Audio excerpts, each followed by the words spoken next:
First of all, it is a real honor to be here, and thank you for noticing my energy. I have a couple of questions, and the first one has to deal with the science of astrology and its impact upon us as human beings. Irrelevant. Okay, next question. Thank you. I am presently in a relationship with another person that I've known for 25 years, who I've been in love with from the first day I laid eyes on her. And I believe that we are soulmates for one another.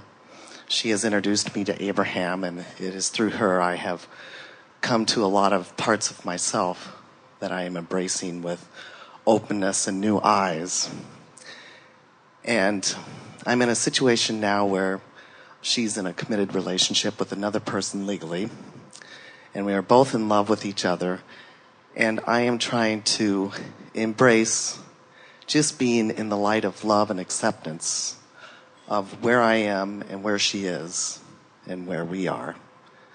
And I'm wondering if Abraham can help me in having faith and hope in just being present in this love. Well, that is our encouragement to you, but we are going to give it to you in a little bit more of an abrupt way by saying to you that the relationship, like astrology, is irrelevant. And the reason that we're giving it to you like that is because until you make the relationship between you and your inner being the predominant thing that is relevant, nothing else can really come into alignment for you. Okay. And so to deconstruct this, in other words, to take this relationship, it's really an interesting thing, and it's a nice conversation to have in the context of this entire gathering, because what you're expressing to us is that you have found someone that you have very conscious awareness of very deep roots with. In other words, so much so that you're calling this person soulmate, which means that when you're in alignment with who you really are and another person's in alignment with who they really are, that law of attraction brings you together. In other words, when two people are in their vortex and the vortex arranges the rendezvous, that's a good time to use the label of soulmate, because you're in alignment with that which is your soul and the other's in alignment with that which is their soul. And under those conditions, the law of attraction must bring these cooperative components together. Yes. But then when you look at the reality of the world as it's manifested so far, and you acknowledge that there are other things that are already happening in terms of the relationship the other has with another person, now that attention to that detail cannot abide in the same vibration as that soulmate vibration. In other words, you just can't get there from there. Absolutely. We cannot pronounce to you that this soulmate connection that you have sometimes is the one for you to move to in terms of physical manifestation. We could not say to you that the bringing apart of that relationship and the bringing of the two of you together then is exactly the right thing to do. But we can say to you that as you stay in vibrational harmony with what's in your vortex, and through the clarity of your example, the other does too, that if you are vibrationally aligned with who you really are for a period of time, that the law of attraction will orchestrate circumstances and events to bring you together.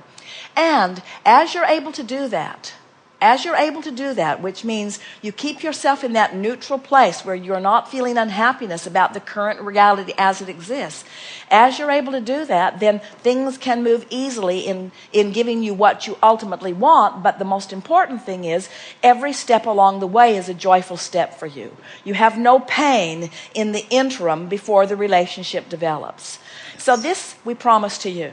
As you use this person as the example of what you're reaching for in your vortex, and hold yourself completely and purely in vibrational alignment with the love you feel for that person when you are in your vortex, and you are able to distract yourself when worrisome or troublesome or lonely or even angry thoughts come up as things are not moving along as quickly as you'd like them to, as you're able to go general, go general, go general, and stay in the vortex, in the vortex, in the vortex, either this relationship will morph into what you're asking for that you have certainly put into your vortex, or another one equal or greater, will come to you. It is not possible for you not to receive the fullness of what you want.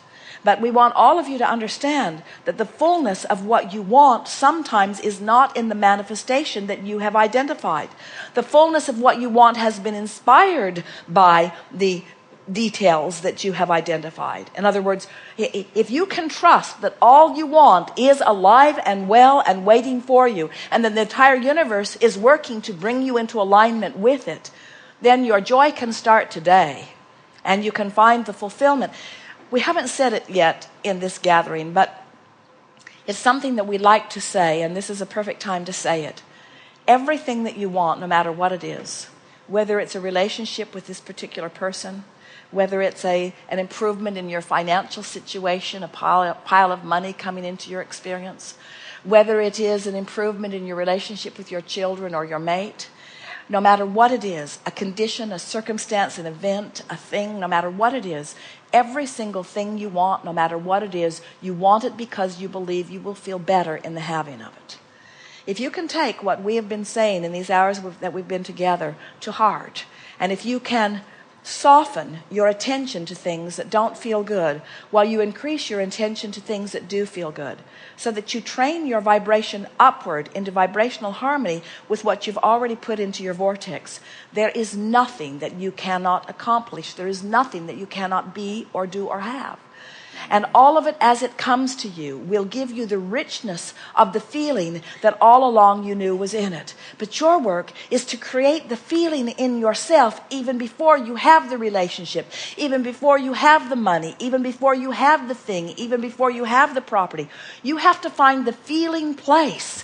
You have to deconstruct the manifestations that don't please you until you get right down to the heart of the feeling. And then from the feeling, from the inside out, build that feeling outward. And it is our promise to you. The universe will yield to you the details that match that feeling in spades. The universe will give you never-ending resources to keep that feeling alive and active within you.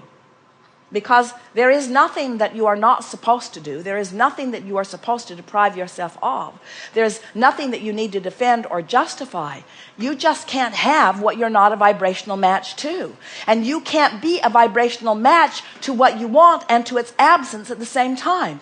So you have to find a way, whether it's a relationship you want, or whether it's money you want, or whether it's an improved bodily condition, you have to find a way to make the absence of it irrelevant. You have to ignore the absence of it while you are giving your attention to the presence of things that you do want.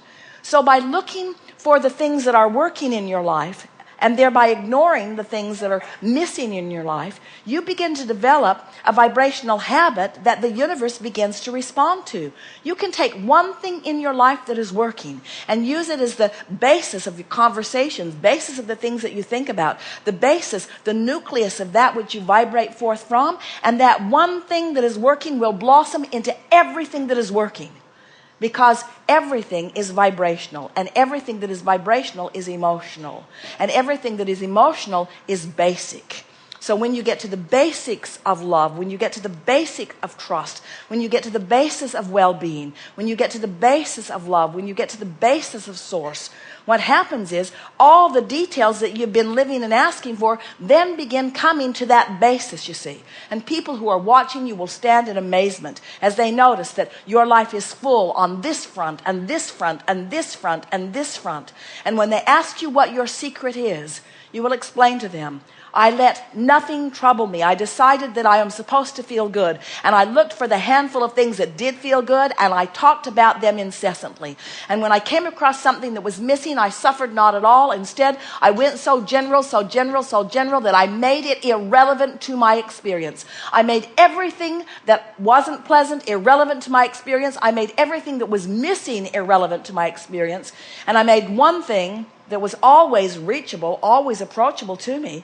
I made the one and only thing that I have control over. I made that one thing relevant. How I feel right now, how I feel right now, how I feel right now, how I feel right now, how I feel right now.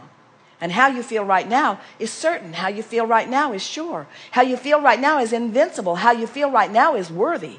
How you feel right now is sure. You feel sure and confident and worthy and knowing, you see. And all we did is just ramble a little while. We just rambled a little while in the vortex of creation, you see. Have fun with it. Rambling is familiar with me. Thank you very much.